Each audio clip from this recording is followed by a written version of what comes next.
Viewer discretion is strongly advised. The following is presented solely for educational and informational purposes.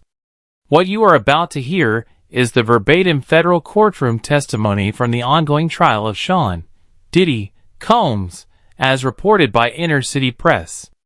A hush fell over the courtroom as the judge called the next witness. All eyes turned toward the back of the room. Stepping forward was a face both familiar and unexpected, Usher Raymond. The Grammy-winning R&B artist was about to take the stand, not to speak about music or a contract dispute, but to testify about what he claims truly occurred behind the closed doors of Sean Combs' empire. For years, Usher remained silent. He smiled through interviews, evaded tough questions, and maintained the image expected of him. But now, as Diddy faces federal charges of trafficking, coercion, and operating a criminal enterprise rooted in abuse, Usher has chosen to come forward. What he revealed in court, he says, has haunted him for years.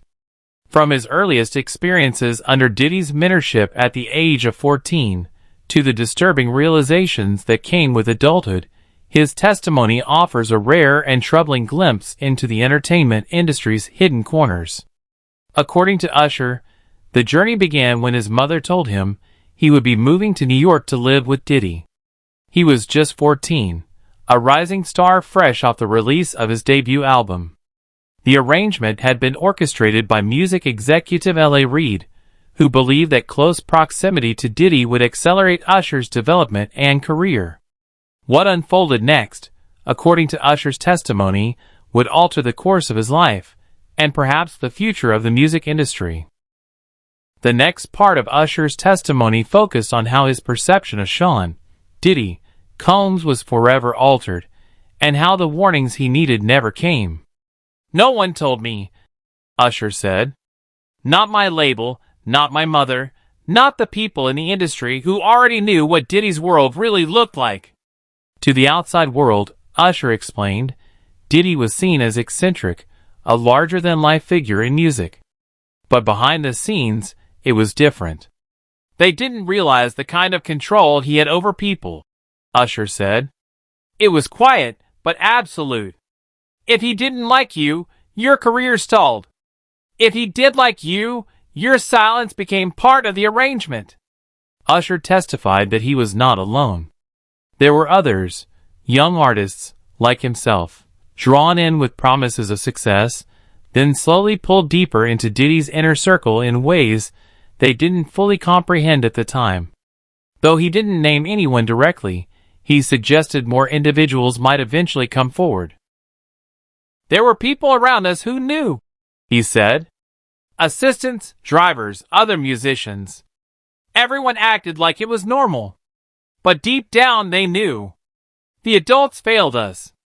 One of the most disturbing moments in his testimony came when Usher described a private trip to the Caribbean at age 15, arranged by Diddy. "It was supposed to be a retreat, just me, him, and a couple of others," he recalled. "The place was remote. No cameras, no media." He paused, collecting himself. "That's when I realized I wasn't there to learn about music. I won't go into everything. But what I will say is, I didn't have a choice in the environment I was placed in. It took me years to understand how deep the manipulation went." After that trip, Usher said, everything shifted. Diddy's influence became more invasive, more controlling. The parties grew more frequent. The people around them changed constantly. And whenever Usher questioned anything or pushed back, he was met with a sharp reminder. "He told me, you don't bite the hand that feeds you. Remember who gave you this life."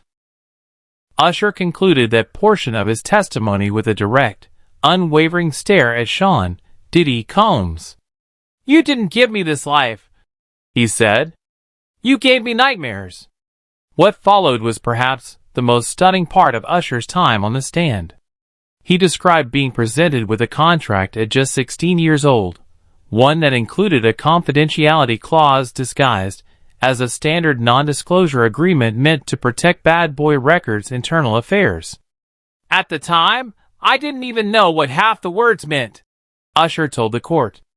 My mother had to co-sign, and the label's lawyers assured us it was standard. But now, looking back, I realize exactly what it was, a contract to keep me silent. He signed the document because he trusted the people guiding his career. That signature, he said, effectively bought his silence for years. I wasn't allowed to talk about the parties, the guests, the behavior, he said. They told me it would damage the brand. But no one ever asked what it was doing to me. Usher explained that the clause wasn't just symbolic, it was actively used to suppress him. In 2009, he was preparing to sit for an interview with a major publication. As the questions started to dig deeper into his early career, he received a call. It was someone from Bad Boy's old legal team. They reminded me of my NDA. They said, "We hope you're not trying to jeopardize your reputation." Usher never went through with the interview. But it wasn't just legal pressure. He claimed to have received veiled threats from individuals still tied to Combs' empire, people he hadn't seen or spoken to in years. You think you're done with that world, Usher said, but it's never done with you. And if you step out of line, there are consequences, not just to your career, but to your safety. The courtroom was silent as Usher produced a physical copy of the non-disclosure agreement. The judge allowed it into evidence. It included specific language about audiovisual materials and the unauthorized distribution of private content, terms that, in light of Diddy's alleged break-off video archive, carried a much darker implication. Usher's voice cracked slightly as he held up the document. That contract didn't protect me, he said. It imprisoned me. I thought I was going crazy, Usher told the courtroom, his voice wavering. For years, I questioned whether everything I saw, everything I felt, was even real. Because I wasn't allowed to say it out loud. He then recounted a lesser-known but pivotal moment from 1996, when he was just 17 years old. According to Usher, Diddy invited him to an exclusive mansion party in Atlanta, a night that would permanently reshape how he saw the man he once idolized as a mentor. Diddy, Usher recalled, was in full entertainer mode, presiding over a sprawling estate filled with celebrities, models, and a number of unfamiliar men who, as Usher noted, didn't appear to have any connection to the music industry. The mansion itself was extravagant, marble floors, private security at every entrance, and a DJ spinning until sunrise. But it wasn't the wealth or spectacle that left an impression. It was what lay behind a locked door in the back of the house. Usher described watching as Diddy approached a security guard and whispered something. Moments later, the guard opened a concealed door. Diddy turned to Usher with a smirk and said, "You're not ready for that yet." But curiosity got the better of him. I looked inside, Usher said quietly. There were people in masks. That's all I'll say.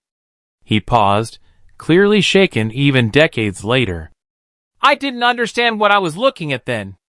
But something about that night stuck with me. Then he said something that made everyone in the courtroom sit up a little straighter. I think that night changed me, he confessed.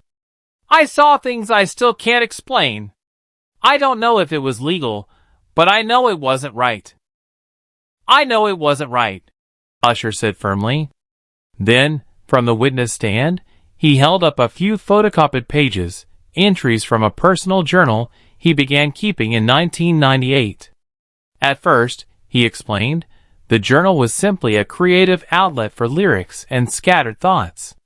But over time, it evolved into something more, a private archive of memories and reflections from his years around Diddy. In one entry, dated March 1999, Usher wrote, Had dinner with Diddy and 3 execs I didn't know. They kept talking about loyalty. Said, loyalty keeps you on tour. Honesty puts you back home. Diddy laughed. Another entry, dated October 2000, captured a moment of hesitation, and a quiet moral reckoning. Thursday night invite. Declined. Too many secrets. Too many masks. Diddy says it's just the culture. I don't agree. The prosecutor asked. Did you ever share these journal entries with anyone? Usher shook his head. I was afraid of losing everything. I didn't think anyone would believe me. When asked why he was choosing to share them now, his response was clear and resolute. Because I've lived with it long enough. It's time the truth comes out. He then leaned closer to the microphone and recounted a memory he admitted he had never even shared with his closest friends. In 1997, when he was 18 years old, Diddy invited him to Miami to meet a major music investor, someone, Usher was told, who could help fund his first world tour and take his brand global. I thought it was about business, Usher explained. Diddy hyped it up like it was the biggest break of my life. He told me to dress up, look sharp, and be polite. What happened next, Usher said, would stay with him forever. When Usher arrived at the penthouse suite at the Seta Hotel in Miami, he wasn't greeted by a business meeting. He walked into something entirely different. Inside, he found 3 men lounging in robes, sipping high-end champagne. Several young women sat quietly in the background, not speaking, their expressions unreadable. The atmosphere was heavy, controlled. One of the men, who said he was from overseas, looked me dead in the eyes and asked, "Do you want to be remembered forever?" Usher testified. But he wasn't talking about music. Usher said Diddy left him alone in the room with the men. I felt trapped, he told the court. They didn't physically touch me, but one of them put his hand on my shoulder and said, "You can stay or you can leave, but you'll never get another invitation like this again." Usher chose to leave. And according to him, that's when everything started to change.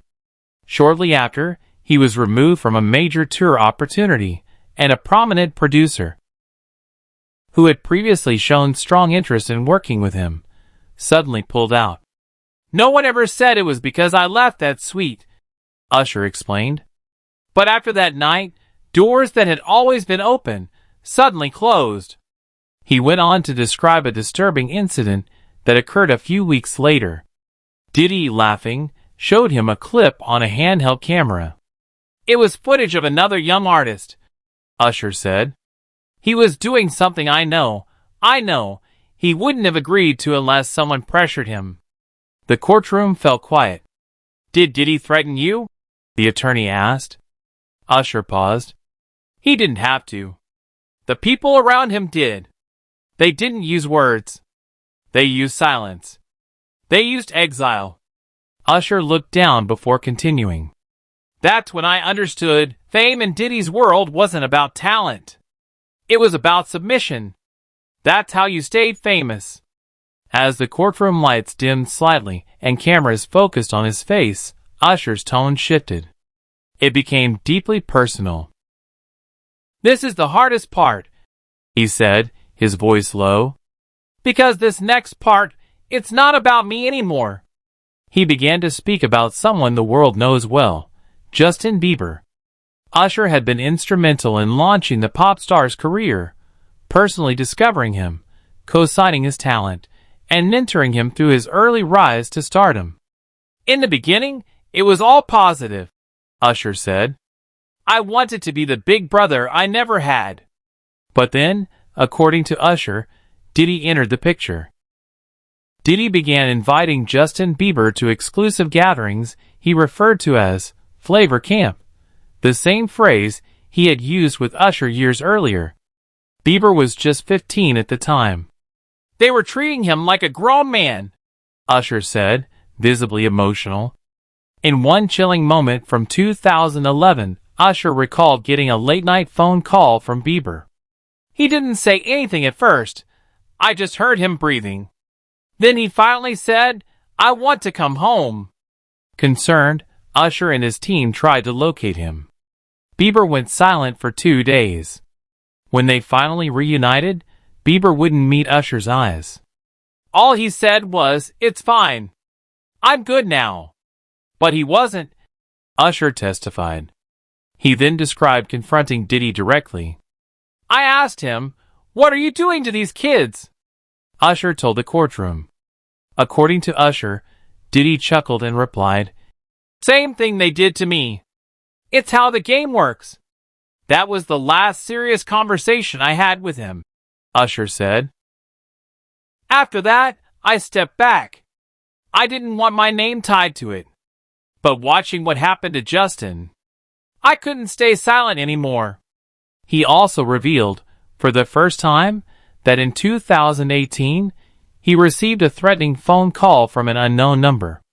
The voice on the other end said, "Tell him to keep his mouth shut, or we'll shut it for him."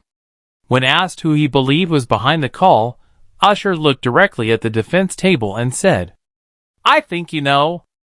Usher then described the breaking point in his relationship with Diddy, a private party at a secluded estate in the Hollywood Hills in 2002, an event that had never been publicly discussed until now.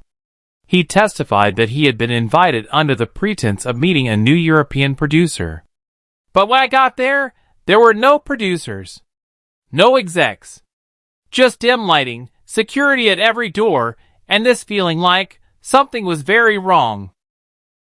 Phones were confiscated at the entrance, and attendees were handed a stack of paperwork labeled as NDAs, but with more aggressive language than anything I'd ever seen in the industry.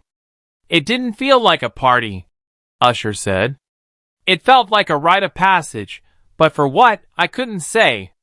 He said the people in attendance weren't just artists or celebrities. They weren't musicians.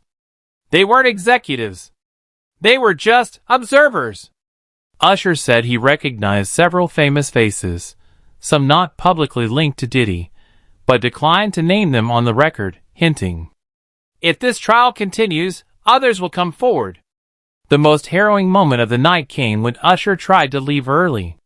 He said a man he didn't recognize blocked his exit and escorted him to a private room. Inside, Diddy was waiting. He looked at me and said, "You're not ready yet. You still think this is about music. This is bigger than that." Usher said that moment made everything clear, and that night, he left and never returned to another Diddy-hosted party again. From there, his testimony began to pivot away from personal experience and toward the business practices within Diddy's empire, hinting at financial manipulation, coercive contracts, and systematic silencing of artists. Usher testified that Diddy's business practices extended far beyond personal manipulation, into deeply exploitative contracts that spanned decades and impacted numerous artists. For the first time publicly, Usher submitted internal emails and draft contracts to the court, revealing that he had signed a development deal as a teenager that committed him to 5 albums and relinquished the rights to his masters until the age of 35. "I didn't know what I was signing," Usher admitted. "I just wanted to sing." Usher then exposed how similar contracts had allegedly been used to trap other Bad Boy Records artists. He named Carl Thomas, Total, Black Rob, and the late Craig Mack as examples of talent Diddy had allegedly lured in with promises of mentorship and exposure, only to discard them when they were no longer useful or obedient.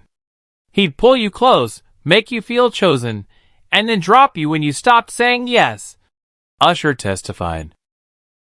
He revealed that a private accountant once emailed him a spreadsheet showing over $4.3 million in unpaid royalties.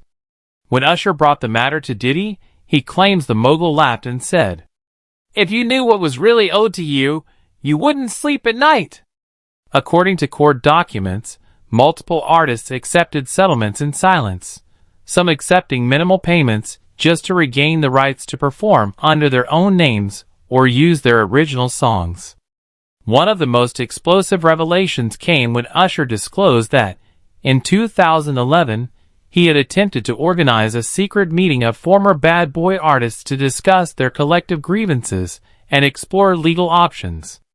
"I thought if we came together, we could finally change something," Usher said. But the meeting never happened. Usher testified that someone leaked the plan to Diddy, and several artists backed out in fear.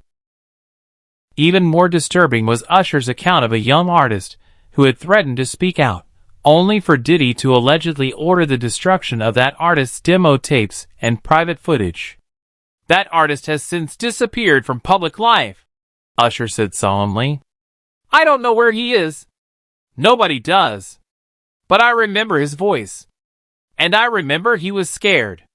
The courtroom fell silent. In the final moments of his testimony, Usher broke down when asked why he had never come forward sooner. "Because I thought I owed him," Usher said through tears. "I thought if I stayed silent, I could move on and still be grateful. But you can't be grateful for a lie." He described the guilt that haunted him for years, especially as he watched other young artists fall into the same traps. "It was always about leverage," he explained, "and Diddy had all of it." Usher then revealed that, in 2016, around the time a resurfaced clip from the Drink Champs podcast began circulating online, he attempted to confront Diddy once more. Despite Diddy's legal team attempting to block certain disclosures, what ultimately captivated the courtroom came not from the lawyers, but from Usher himself. The most haunting moment arrived when Usher read a passage from a personal journal entry, one he had written the night he walked away from Diddy's mentorship for good. "I survived Puffy, but did the kid in me survive? I still don't know." There was a stillness in the room. He then turned to address not just the judge and jury, but the victims watching online, and the younger generation of artists who still idolize those now facing trial. "This isn't just about one man," he said. "It's about an entire system that told kids like me to stay silent, to fall in line, to never question the hands that fed us. But I'm here now, and I'm not afraid anymore, not for me. I've already lived through it. I'm doing this for the ones who didn't." In that moment, the courtroom fell completely silent. What had begun as a federal case centered on racketeering and trafficking had now evolved into something far more profound, a reckoning for years of silence within the music industry. And then came a revelation the public had never heard, until now. At the peak of his early fame, just after releasing 8,701 in 2001, Usher mysteriously disappeared from the public eye for a full week. Industry insiders assumed he needed rest from a grueling tour schedule. But in court, Usher revealed the truth. He had checked himself into a private mental health facility in Northern California under a false name. The reason? A mental breakdown triggered by unresolved trauma dating back to his teenage years living with Diddy. Usher admitted that shortly after turning 20, he began suffering from severe panic attacks. The triggers were subtle: flashing lights, crowded spaces, certain songs. At first, he couldn't understand why. But one night, during a hotel stay in New York, it all came flooding back. Ironically, the building was the former site of one of Diddy's notorious parties. "I stepped into the hallway and smelled the same candles he used to burn," Usher recalled. "My whole body froze. I started shaking. I couldn't breathe." That night, his team rushed him to a clinic where he remained under observation for 5 days. What he shared with the in-house psychiatrist, he told the jury, had never been revealed to anyone before. "I told him I'd seen things no kid should ever witness. I grew up in an environment where power meant silence and survival meant smiling through it. That house wasn't just a crash pad. It was a place where dreams were sold. And the cost was our innocence. But your soul was the..." In a moment that left the courtroom stunned, and fans outside glued to their screens, Usher revealed something he had kept private for over 2 decades. He had been diagnosed with PTSD by his psychiatrist. According to Usher, the diagnosis came during his time in a private mental health facility following a severe breakdown. It took nearly 2 years of therapy before he could sleep through the night without waking up from the same recurring nightmares. And while Usher didn't name anyone specifically, he strongly implied that he was not the only one. He spoke carefully but pointedly, suggesting that other young artists who shared similar relationships with Diddy had suffered in silence. Some simply disappeared from the spotlight, others endured mental health crisis, and a few never made it out. "I was lucky," Usher told the court. "I had the money to get help. But some of the others didn't. One of them overdosed. Another tried to take his own life. And a third, he just vanished." When asked why he stayed silent for so long, why he never told the world what was happening, Usher didn't hesitate. "Because nobody would have believed me." In 2001, Puffy was untouchable. "And me? I was just the kid with the voice." He paused, then added, "But now, the world is finally ready to listen." Once again, the courtroom fell into complete silence, not just because of what Usher had confessed, but because of what it meant. That behind every platinum album, behind every Grammy acceptance speech, behind every sold-out arena, there may have been a silent war raging in the minds of young artists, teenagers thrust into fame, trying to survive in an industry that demanded everything but protected nothing. And now, finally, one of them was speaking out, not just for himself, but for every voice that had been drowned out by the music.